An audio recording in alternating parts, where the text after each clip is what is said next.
When observing cetaceans, often one only has a very brief period to see the animal above the surface.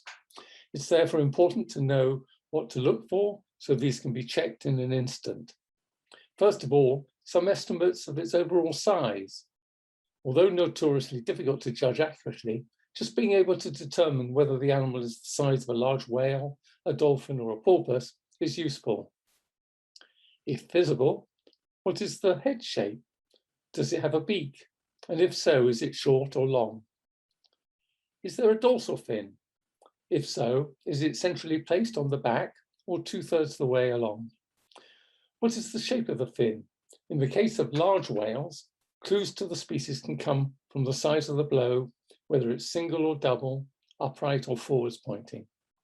Similarly, when a whale dives deeply, it may throw its tail flukes in the air, and the shape of the fluke margin and presence of patterning can help us to identify it. Finally, the body coloration and any markings can be diagnostic, particularly for the many kinds of dolphins.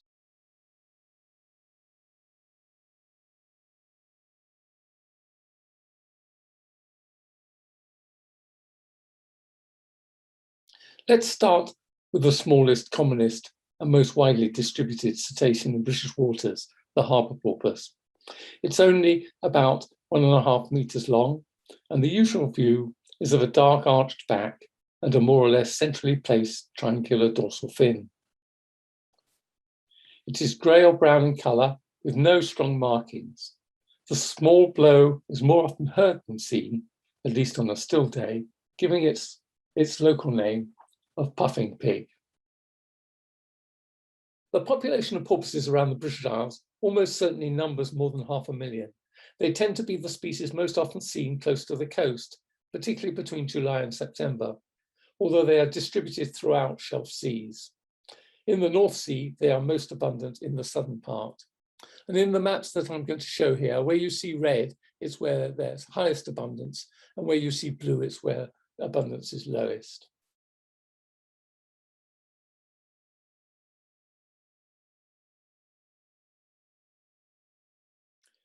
In coastal waters around Britain, the next most commonly seen cetacean species in most areas is the bottlenose dolphin. It is a generally dark grey or brown dolphin with a pointed recurved dorsal fin in the centre of the back. Its upper parts are dark and underparts white. The animal in the top image is a very mature individual with a much more grizzled look than younger animals have. Compare this with the next slide.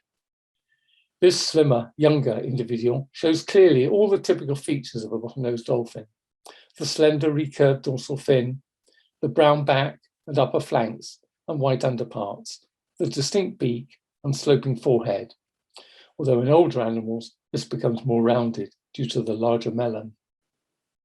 This species usually lives in social groups. They take a long time to mature, up to 15 years, with females giving birth only every 2 to 10 years, and they can live up to 50 years.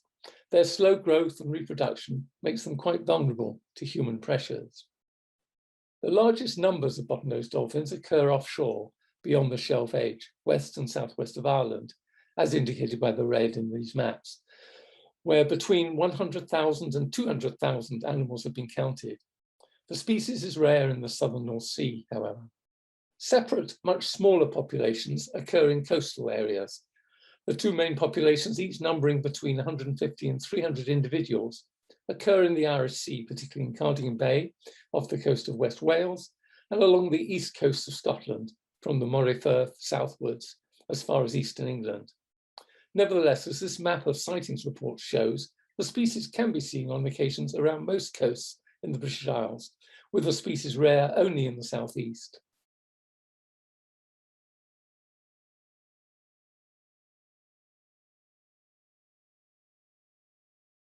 Another dolphin species that, although occurring in largest numbers offshore, is frequently seen along the west coast, is the common dolphin. It's a smaller, slimmer species than the bottlenose dolphin, about 2 meters long, whereas the bottlenose is 3 to 4 meters long. It's grey or brown above, with a distinctive hourglass pattern on the flanks of cream merging behind to pale grey. This hourglass pattern shows up particularly clearly underwater. This is referred to as countershading, where the light belly and lower flanks makes the animal more difficult to see by its fish prey. Common dolphins have a longer, more slender beak than the bottlenose dolphin, and being slimmer and smaller, they are also more agile and frequently leap into the air, particularly when speeding at the surface. The common dolphin has a worldwide distribution, mainly occupying subtropical and warm temperate seas. It's a very social species and can occur in groups numbering hundreds or even thousands of individuals, although in the shelf seas around the British Isles, group sizes are typically in the low tens of animals. Highest abundance occurs offshore beyond the shelf edge, west and south of Britain and Ireland, whilst lowest numbers are in the central and southern North Sea. Although more a shelf edge species, common dolphins occur regularly in summer off the coast of Cornwall, in the Irish Sea and around the Hebrides, with peak numbers between July and September. Although scarce in the North Sea, sightings in the northern part have increased in recent years, possibly in response to climate warming, affecting the ranges of some of their preferred fish prey, such as sardine and anchovy.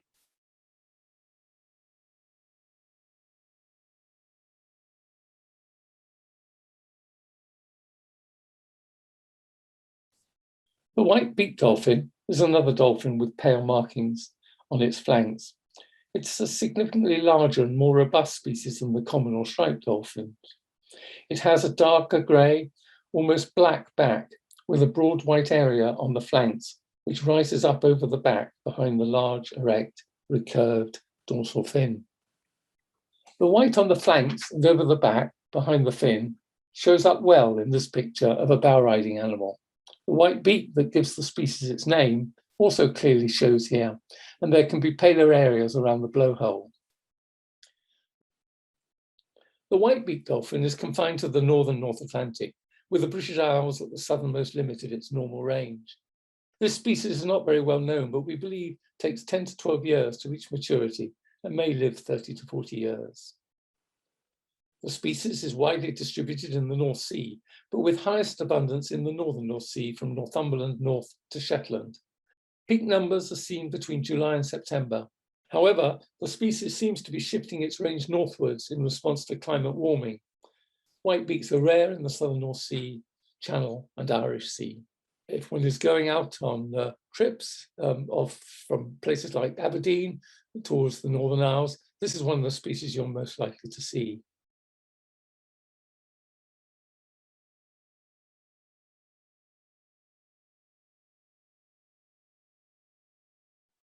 In northern Britain, particularly around the Northern Isles and along the shelf edge, Atlantic white-sided dolphins can also be seen on occasions. Superficially, they are similar to white-beaked dolphins in having pale areas on the sides. They also have very dark backs, but are slimmer and a bit smaller than white-beaks, with a more slender, recurved dorsal fin. The flanks are pale grey with a distinct cream or white area, from which above and behind a yellow ochre or orange blaze extends. When a white-sided dolphin leaps into the air, it tends to do so at a more shallow angle than the white-beaked dolphin. And the picture here shows the markings on the flanks very well. It often travels around in large groups that number tens or occasionally hundreds of individuals. It is another northern species found only in the North Atlantic, and in the North Sea mainly occurs around Shetland, Orkney, and off the North Sutherland and Caithness coasts. Peak numbers are seen between July and September.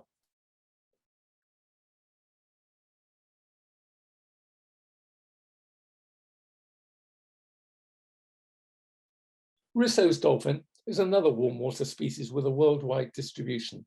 It is a relatively uncommon species around the British Isles, occurring generally in small groups. The species frequently has pencil-like markings over the back and flanks, probably made mainly by tooth-rake marks of other Rusos dolphins. As animals mature, these can coalesce and the skin whiten, so that some individuals have a very pale, almost white appearance. Like the common dolphin, greatest numbers of Rusos dolphins occur offshore, south and west of Britain and Ireland, but the species can also be found near the coast off Cornwall in the Irish Sea, around the Hebrides, in the Northern Isles, and off the Caithness coast. Peak numbers tend to be seen between July and September.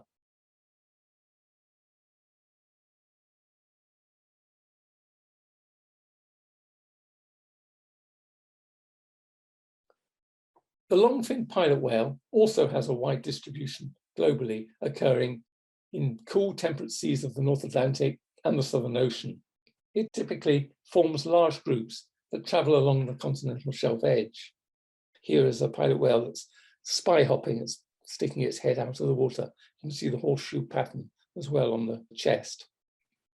The Longfin pilot whale has its highest abundance, occurring therefore west of Britain and Ireland, although pods sometimes are seen around the Northern Isles of Shetland and Orkney and in the Hebrides.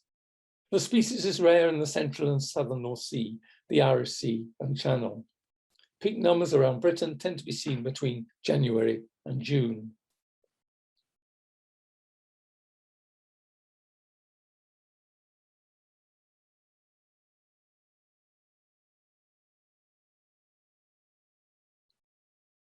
The killer whale, or orca as it's alternatively called, probably has the widest global distribution of any whale species, occurring from polar ice caps to the tropics. In the Northern Hemisphere, numbers are greatest in cold temperate and Arctic seas. This is a group that was photographed off the Caithness coast, and there's a young animal there, the smaller animal just coming more out of the water near the front. Around the British Isles, killer whales are seen primarily in deep waters north and west of Scotland, rarely occurring in the southern North Sea, Channel or Irish Sea. The best places in Britain to see them is in Shetland, Orkney and Caithness, with small numbers in the Hebrides. The killer whales around the Northern Isles come largely from Iceland. In coastal waters, they pursue seals and porpoises. Further offshore, they feed largely upon large fish, such as herring. They can be seen year-round in these waters, although most often between April and October. Sightings of killer whales in Britain during summer are generally of single individuals or pods of 2 to 10 individuals, whereas in winter, large pods numbering up to 300 animals have been seen associated with midwater trawl fisheries for mackerel or herring. These are the sightings records that have been seen. You can see that some individuals wander very far afield from their main range here, right down to southern England.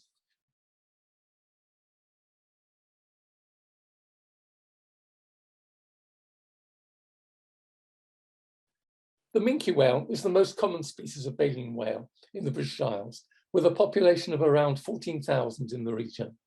It has a wide distribution in cold temperate to Arctic seas of all the major oceans. Around Britain, highest numbers of minkes occur in the north, particularly the northwest and North Sea. Lowest abundance occurs in the southernmost North Sea and Channel. The species occurs regularly in Shetland, Orkney and the Hebrides, off the coast of East Scotland and in the Irish Sea. It is rare elsewhere, although the species occurs year-round. It's most often seen near shore in summer.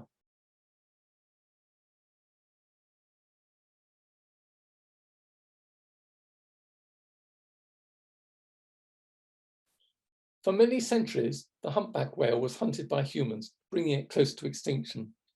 After 50 years of protection, the species in the North Atlantic is showing strong signs of recovery, and over the last 2 decades has started to return to British waters. There have been sightings all around the British Isles, as you can see in the map on the right, but mostly in North Scotland, southwest England, and the south coast of Ireland. The species has been seen at all times of the year, and often very close to the coast. You can have wonderful sights of either the animal breaching, as in the top picture, or flicking its tail fluke in the air as it dives deep, as in the bottom picture. The two seals native to Britain are the grey seal and the harbour, or common seal. The grey seal has a larger head than the harbour seal and a flatter nose profile, with a longer snout and wider parallel nostrils. In the harbour seal, the forehead is concave and more rounded, and the nostrils are V-shaped. The fur has a pattern of large, dark blotches in the grey seal, whereas in the harbour seal they form rings or spots. From the front, The grey seal has an oval-shaped face, and the harbour seal a rounded face, as we can see here. Here is a group of harbour seals hauled out, and you can see the relatively small head and the rings and spots over the grey or light brown body, which appears darker when wet. The grey seal shows differences in fur colour with age.